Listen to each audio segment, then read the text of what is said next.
प्यारे विद्यार्थियों, आज हम अध्याय 2 विलीन के अंतर्गत एक नए टॉपिक राउल्ट के नियम का अध्ययन करेंगे। राउल्ट के नियम का अध्ययन करने से पूर्व हमें कुछ परिभाषाओं को समझना होगा। नंबर 1, वाष्प दाब, जिसे हम इंग्लिश में वेपर प्रेशर कहते हैं।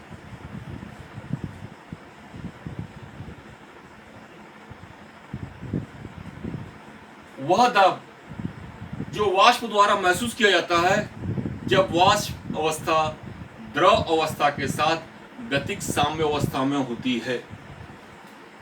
नंबर 2, वाष्प दाब में आपेक्षिक अवनमन,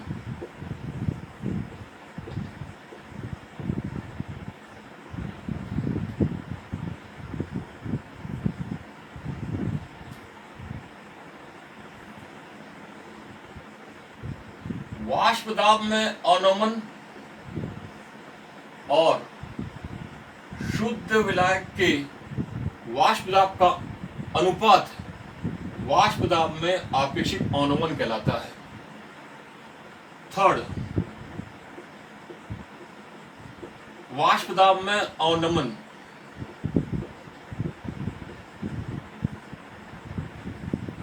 किसी विलायक में अवाष्पशील विलय मिलाने पर उसका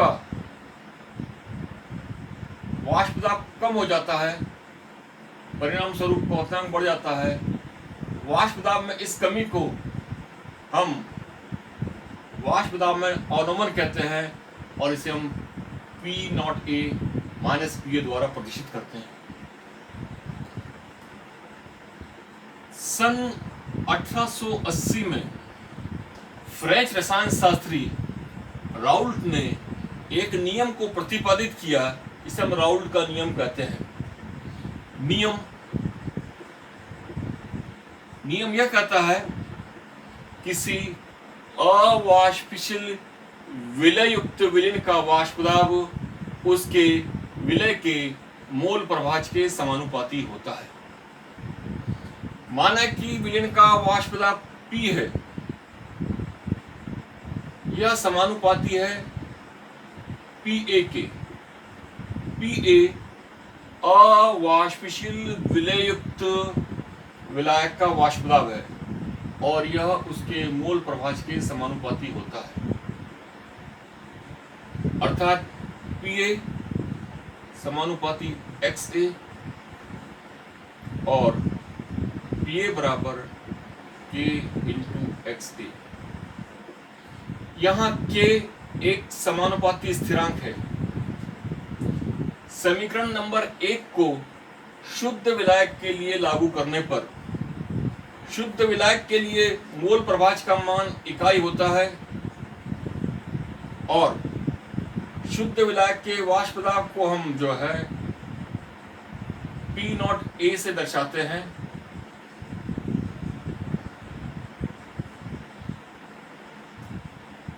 इन मानों को समीकरण नंबर 1 में रखने पर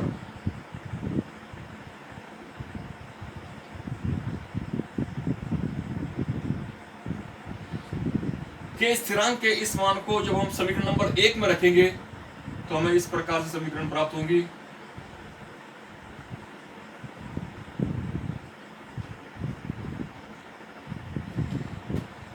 द्विअंगी विलयन में विलायक के मोल प्रभाज और विलय के मोल प्रभाज का मान इकाई होता है, अर्थात XA प्लस XB का मान इकाई होता है। XA प्लस XB इज इक्वल टू इकाई होता है और XA is equal to 1 minus XB। XA के इस मान को समीकरण नंबर 4 में रखने पर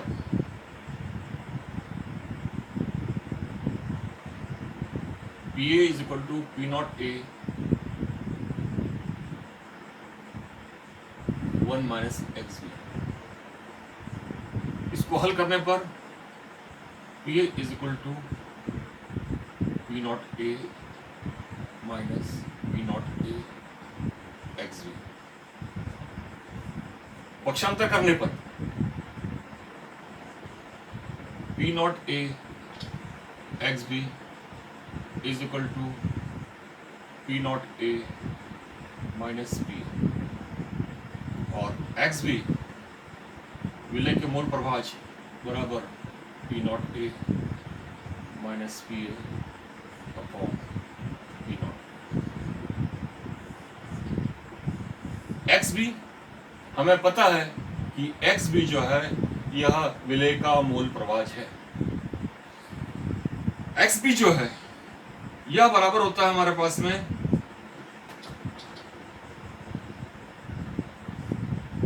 विलय के मूलों की संख्या अपॉन कुल मूलों की संख्या। तो एक्स बी के स्थान पर हम N B upon N A plus N B रख सकते हैं।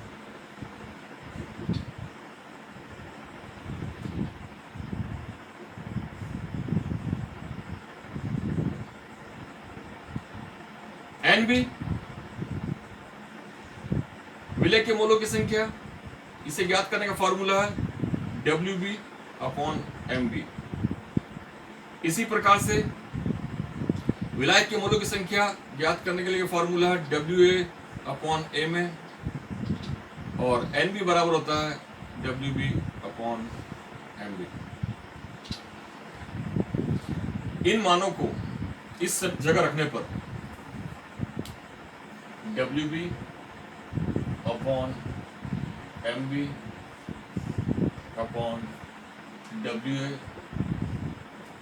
Upon M A plus W B upon M B is equal to P not A minus P A upon not.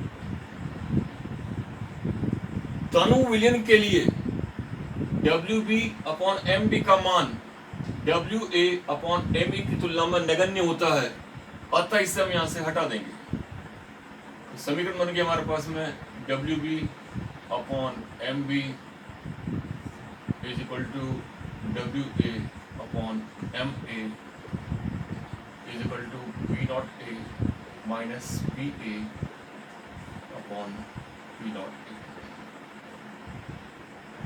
हमें अवाष्पशील विलय का आणविक द्रव्यमान एम बी ज्ञात करना है, तो एम बी बराबर हमारे पास जो हो जाएगा W B upon M A upon W A into P not A upon P not A minus. इसकी सहायता से हम किसी भी अवाष्पशील विलयन का आणविक द्रव्यमान एम बी ज्ञात कर सकते हैं। सीमाएं, राउल्ट के नियम की कुछ सीमाएं हैं। नंबर 1, यह केवल तनु विलयन के लिए ही,